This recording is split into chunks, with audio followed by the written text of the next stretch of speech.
You've seen the stupid smiley face everywhere, whether it be on the shirts of random girls at the mall, on merchandising at stores, on the shirts of celebrities that may or may not actually be fans. Everyone can recognize this symbol. Nirvana is a household name even 30 years after their disbandment, but it's easy to lose sight of the people behind this symbol. The release of the album Nevermind in 1992 changed the trajectory of their careers in an instant and took music as a whole along with it. They shot to the top of the charts, replacing Michael Jackson's Dangerous. The irony there is that the album has continuous themes of disingenuous fandoms and people following crowds into underground scenes they don't understand. All of a sudden, everyone was dressing in flannels and trying to become more grunge, though Nirvana ideally just wanted a close community of people who truly understood them. Punk rock tends to find itself in that paradox, wanting success without looking like a sellout. Frontman Kurt Cobain seemed to know this too, almost naming the album Sheep after the type of people he expected to be listening. At the same time, him and the band literally created the album to appeal a little bit more to the mainstream. Their next and final album, In Utero, was an attempt to drive away that basic crowd that they had gained, but it didn't seem to work and they were still more successful than ever. Kurt himself was kind of a confusing character.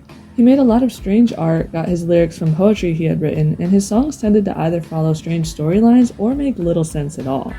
He both would get annoyed when people tried to overanalyze his lyrics, and be bothered when people didn't understand the things he thought were clear. He said that his own life was boring and he preferred to write from the perspective of others in his songs. Him and their drummer Dave Grohl lived together for a while, and Dave described Kurt as generally shy and reserved, though fun to be around. When Kurt would talk, he spoke calmly, but with assertion, especially when speaking about topics important to him. Kurt Cobain, the lead singer of the enormously popular rock band Nirvana, is dead at the age of 27.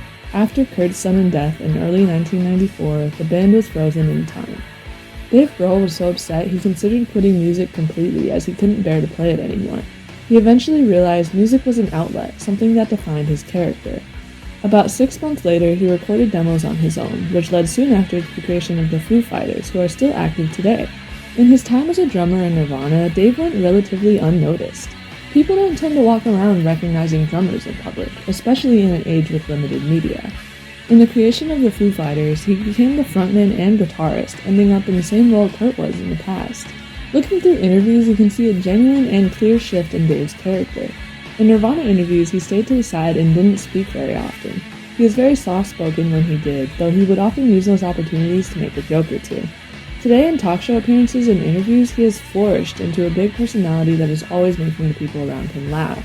While Dave has moved away from Nirvana and turned his work into new success, and bass player Chris Novoselic has focused more on his private life, you can see how their stories are that of personal growth and accomplishment.